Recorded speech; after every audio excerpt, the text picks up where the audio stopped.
कामचोर देवरानी। एक बार की बात है, सुषमा अपने पूरे परिवार के साथ खुशी खुशी मोहन नगर में रहती थी।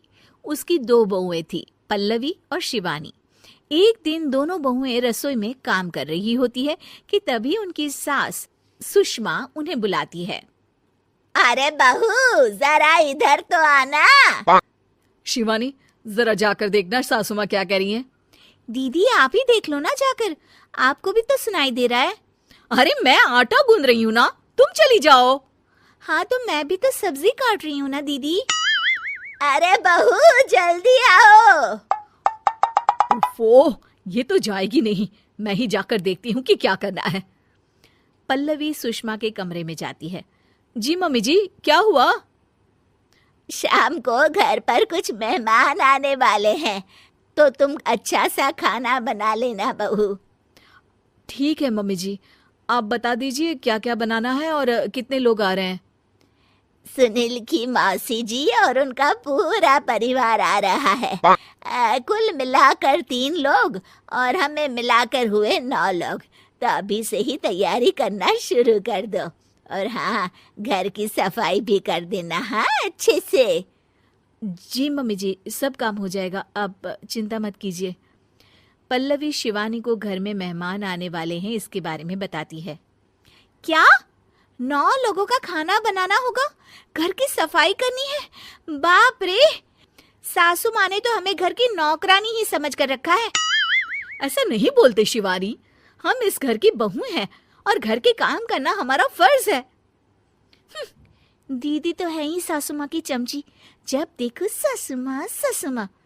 मैं तो इतना सारा काम नहीं करने वाली। शिवानी कपड़े लेकर गमला साफ कर रही होती है और चक्कर आने का नाटक करने लगती है। मेरा सर चकरा रहा है। तभी वहां पल्लवी और सासू माँ जाते हैं। अरे बहू, क्या हो गया तुम्हें? मम्मी जी, बहुत तेज सर में दर्द हो रहा है। तुम एक काम करो शिवानी, आराम कर लो। नहीं नहीं दीदी, घर में मेहमान आने वाले हैं, मुझे आपकी मदद करनी चाहिए। अरे कोई बात नहीं शिवानी, तुम आराम कर लो, मैं सब काम कर लूंगी। ठीक है दीदी, अगर आप इतना कह रही हैं तो आराम कर लेती हूँ। शिवानी आराम से अपने कमरे में मैगजीन पढ़ रही होती है। इसे कहते हैं आराम की जिंदगी। इतना सारा काम। चलो, सारा काम खत्म हो गया, शिवानी को देख आती हूँ। शिवानी अपने कमरे में ईयरफोन में गाने सुनते सुनते सो जाती है और उसके साइड में मैगजीन भी रखी होती है। पल्लवी वहां आ जाती है और वो सब देखती है। ओहो, तो मतलब सब काम चोरी का बहाना था। अभी बताती हूँ इसको। घर का सारा काम मुझे करना पड़ा और ये महारानी यहाँ मैगजीन पढ़ रही है, गाने सुन रही है। पल्लवी रसोई से एक प्लेट और चम्मच लेकर आती है और शिवानी को थाली बजाकर उठाने लगती है। शिवानी अचानक से उठती है। उठ गई महारानी, गाने भी सुन लिए, मैगजीन भी पढ़ ली। तुम तो बहुत बड़ी झूठी निकली शिवानी। तुमने सर दर्द का बहाना बनाया ताकि काम करने से बच सको। हाँ, बनाया बहाना, तो क्या करती, इतने सारे काम करती। मुझे कोई शौक नहीं है चापलूसी का। क्या चापलूसी? तुम्हें लगता है कि मैं सारे काम चापलूसी के लिए कर रही हूँ? और नहीं तो क्या। तभी वहां सासू माँ आ जाती हैं। अरे बहू, वो लोग बस आने ही वाले हैं, तुम तैयारियां कर लो। जी सासू माँ, तुझे तो मैं बाद में देखती हूँ। सब खाना खाने बैठते हैं और खाना शुरू करते हैं। तभी सुनील की मौसी बोलती है। वाह भाई वाह, खाना तो बहुत ही अच्छा बना है सुषमा जी। एक एक चीज में क्या स्वाद है। ये सुनकर शिवानी मुंह बना लेती है।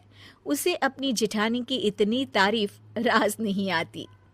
आपकी बहुएं तो बहुत ही अच्छा खाना बनाती हैं। हाँ, बनाती तो दोनों ही अच्छा है, पर आज ना ये सारा खाना बड़ी बहू ने बनाया है। छोटी बहू की तबीयत ठीक नहीं थी, सो इसलिए। मानना पड़ेगा सुषमा जी, आपकी बड़ी बहू तो बहुत ही गुणवान है। पल्लवी की तारीफ सुनकर शिवानी को जलन होती है, पल्लवी ये सुनकर खुश हो जाती है और शिवानी की तरफ देखकर उसे चिढ़ाती है। कुछ देर बाद मेहमानों के जाने का वक्त हो जाता है। मौसी जी सबके लिए उपहार लाई होती है। वो सबको शगुन के पैसे देती हैं और अंत में पल्लवी के पास आती है। तुम्हारे लिए शगुन का लिफाफा तो है ही, पर बहू तुम्हें एक और उपहार भी मिलेगा इतना अच्छा खाना बनाने के लिए। मौसी अपने सोने के कंगन निकालकर पल्लवी को पहना देती है। ये लो, ये मेरे मनपसंद कंगन है, अब से ये तुम्हारे हुए। धन्यवाद मौसी जी। ये देखकर शिवानी तो पूरी तरह से जल जाती है और गुस्से से रसोई में चली जाती है। तभी वहां पल्लवी आ जाती है और उसे अपने कंगन दिखाने लगती है। देवरानी जी, अब आपका सर दर्द ठीक तो है ना? मुझे लगता है कि अब सर दर्द शुरू हो गया होगा आपका।